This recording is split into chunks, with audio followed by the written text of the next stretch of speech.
ಎಲ್ಲ ಶ್ರೀರಂಗಪಟ್ಟಣದ ಅಣ್ಣ ತಮ್ಮದಿರಿಗೆ ಅಕ್ಕ ತಂಗಿಯರಿಗೆ ನಿಮ್ಮ ಉಪಾಧ್ಯಕ್ಷ ಮಾಡೋ ನಮಸ್ಕಾರ. ಬಸ್ ಪ್ರಮೋಷನ್ ಮಾಡಲ್ಲ ಇವತ್ತು. ನಿಜಕ್ಕೂ ಇಲ್ಲ, ತುಂಬ ವೇದಿಕೆಗಳಲ್ಲಿ ದರ್ಶನ್ ಸರ್ ಜೊತೆ ಡಿ ಬಾಸ್ ಜೊತೆ ಕಾರ್ಯಕ್ರಮಗಳಿಗೆ ಹೋಗಿದ್ದೀವಿ. ಬಟ್ ಇದು ತುಂಬ ವಿಶೇಷ. ಯಾಕೆ ಅಂದರೆ 25 ವರ್ಷ ಒಂದು ಸಿನಿಮಾ ಇಂಡಸ್ಟ್ರೀಲಿ ಜರ್ನಿ ಮಾಡೋ ತಮಾಷೆ ವಿಷಯ ಅಲ್ಲ.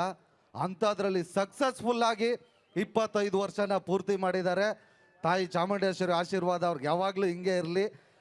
ಭಗವಂತ ನಮಗೆ 50ನೇ ವರ್ಷದ ಕಾರ್ಯಕ್ರಮಕ್ಕೂ ಬರೋ ಥರ ಶಕ್ತಿನ ಭಗವಂತ ನಮಗೆ ಕೊಡಲಿ ಅಂತ ಹೇಳ್ತಾ, ಇದು ತಮಾಷೆದ ವಿಷಯ ಅಲ್ಲ. ಯಾಕೆ ಅಂದರೆ ಒಂದು ಅದ್ಭುತವಾದ ಕಲಾವಿದರು ತೂಗುದೀಪ ಶ್ರೀನಿವಾಸರವರು ಅವರ ಮಗ ಆಗಿ, ಅಂಥ ದೊಡ್ಡ ಕಲಾವಿದರ ಮಗ ಆಗಿದ್ರು ಅವಕಾಶಗಳಿಲ್ಲದೆ ಒಂದು ಲೈಟ್ ಬಾಯ್ ಆಗಿ ಇಂಡಸ್ಟ್ರಿಗೆ ಬಂದು ಮೆಜೆಸ್ಟಿಕ್ ಮುಖಾಂತರ ಹೀರೋ ಆಗಿ ಎಂತೆಂಥ ಪಾತ್ರಗಳು ಮಾಡಿದ್ದಾರೆ.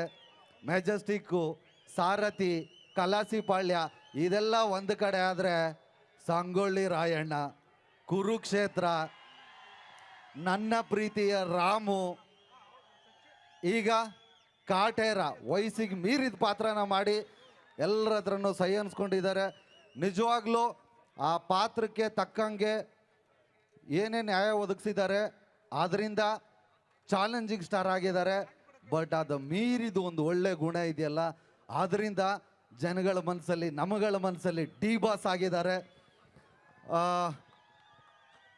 ನನಗೆ ವೇದಿಕೆ ಮೇಲೆ ಮಾತಾಡೋಕ್ಕೆ ಬರಲ್ಲ ಜಾಸ್ತಿ, 1-2 ನಿಮಿಷ ಅಷ್ಟೇ ಮಾತಾಡ್ತೀನಿ. ಆದರೆ ಇವತ್ತು ದರ್ಶನ್ ಸರ್ ವಿಷಯ ಅಂದರೆ ಅರ್ಧ ಗಂಟೆ ಅಂತೂ ಮಾತಾಡ್ಬೋದು. ಆದರೆ ಸಚಿವರು ಆಗಲೇ ಬಂದು ಹಿಂದೆ ಹೇಳ್ತಾರೆ, ಗಾಬರಿ ಬಿಡಿ ಸರ್, 1 ನಿಮಿಷ ಮಾತಾಡಿ ಮುಗಿಸ್ಬಿಡ್ತೀನಿ. ಯಾಕೆ ಅಂದರೆ ಈ ಸ್ವಲ್ಪ ಎಜುಕೇಟೆಡ್ಗಳು ತೂಕವಾಗಿರೋ ವ್ಯಕ್ತಿಗಳಾದರೆ ಚೀಟಿ ಕೊಡ್ತಾರೆ ಬೇಗ ನಿಲ್ಲಿಸಿ ಅಂತ. ನಾನು ಎಜುಕೇಟೆಡು ಅಲ್ಲ, ನನ್ನಲ್ಲಿ ತೂಕನೂ ಇಲ್ಲ, ಮೈ ಕಿತ್ಕೊಂಡ್ರು ಕಿತ್ಕೊಂತಾರೆ. ಹಂಗಾಗಿ ನಾ ಕಂಡ ಡಿ ಬಾಸ್ ಇದು ಮಾತಲ್ಲಿ ಹೇಳಲ್ಲ, 1-4 ಲೈನ್ ಹಾಡು ಹೇಳ್ಬಿಡ್ತೀನಿ. ಲಾಸ್ಟ್ ಲೈನು ಎಲ್ಲ ಸೇರ್ಕೊಂಡು ಆಡಬೇಕು, ಆಯ್ತಾ? ಓಕೆನಾ? ನಾ ಕಂಡ ಡಿ ಬಾಸ್.